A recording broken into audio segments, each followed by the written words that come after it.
একটা ছোট শহর, নাম রুদ্রপুর।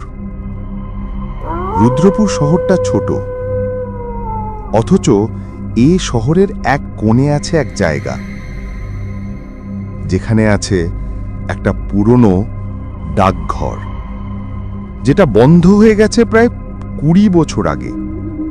কিন্তু আজও লোকেরা বলে ওই ডাকঘরের ভেতর থেকে ঘণ্টার শব্দ আর খাম ছেঁড়ার আওয়াজ আসে। কেউ বলে মৃত ডাকপিয়ন এখনো চিঠি বিলি করে, কেউ বলে ওটা শুধু বাতাসের খেলা। কিন্তু আসলে সত্যিটা অনেক ভয়ানক। প্রতি পূর্ণিমার রাতে ওই ডাকঘর থেকে এক ডাকপিয়ন এখনো চিঠি বিলি করে, মৃতদের চিঠি। রাত 12টা। আজ রাতেই সত্যিটা জানতে এসেছে তরুণ সাংবাদিক সায়ন দত্ত। নিউজ পোর্টালে কাজ করে, লেখে রহস্য আর অজানা সিরিজ। সায়ন একটা আর্টিকেল লিখতে এসেছে রুদ্রপুরের পুরনো ডাকঘরের রহস্য।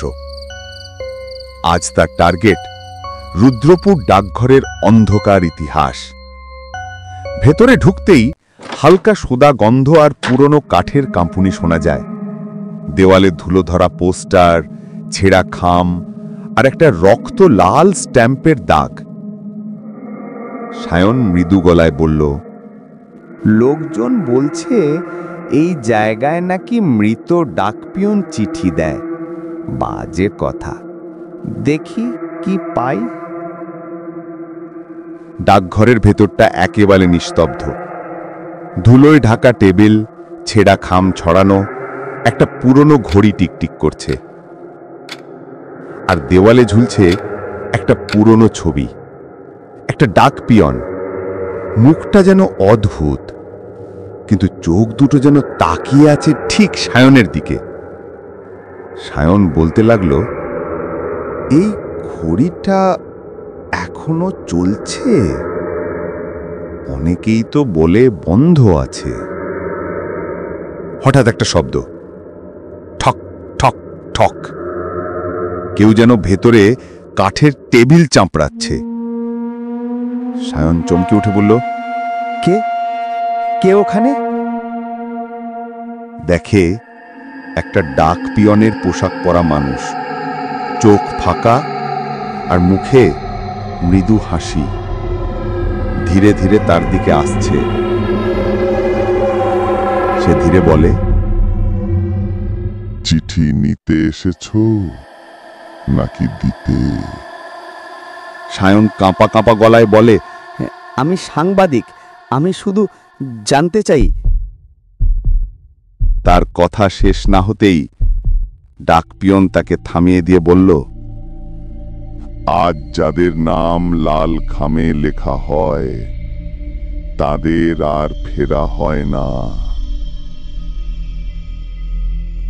সায়ন টেবিলের ওপর হঠাৎ একটা পুরনো খাম পড়ে থাকে দেখে, আর তাতে লেখা, সায়ন দত্ত, ডেলিভারি আজ রাত। সায়নের গলা শুকিয়ে যায়। সায়ন হালকা কাঁপা গলায় বলতে লাগলো, এটা কিভাবে সম্ভব? আমার নাম, আমার ঠিকানা। পোস্টম্যানের মুখে মৃদু হাসি, আর বলতে লাগলো, তুমি যে মুহূর্তে এই দরজা দিয়ে ঢুকেছিলে সেই মুহূর্তে তোমার নাম লিখে ফেলা হয়েছে। আজ রাত তোমার শেষ ডেলিভারি। সে দৌড়ে বাইরে বেরোতে যায়, কিন্তু দরজা বন্ধ। সায়ন চিৎকার করতে থাকে, আমি কিছু করিনি, আমাকে ছেড়ে দাও। পোস্টম্যান ভয়ানক শান্ত স্বরে বলে, সবাই একই কথা বলে, কিন্তু সবাই চিঠি পায় না। তুমি পেয়েছো, মানে তোমাকে বেছে নেওয়া হয়েছে। ডাকপিয়ন ধীরে ধীরে তার দিকে এগিয়ে আসে, আর ডাকঘরের ঘণ্টা বাজে।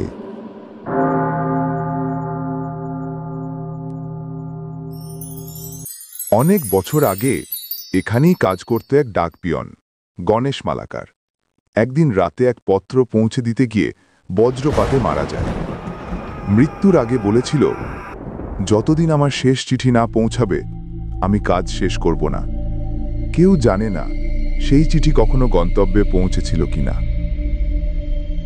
কিন্তু তারপর থেকেই প্রতি পূর্ণিমায় এই ডাকঘরের ঘণ্টা বাজে, আর নতুন একটা খাম হাজির হয় কারো নামে।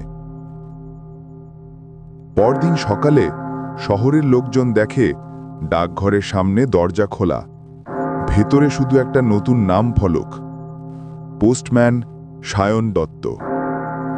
আজও পূর্ণিমার রাতে লোকেরা বলে ওই ডাকঘরের জানালায় এক মুহূর্তের জন্য আলো জ্বলে ওঠে, যেন কেউ এখনো মৃতদের চিঠি বিলি করছে। আর শোনা যায় এক ফিস ফিস আওয়াজ, তুমি কি তোমার চিঠি নিতে প্রস্তুত?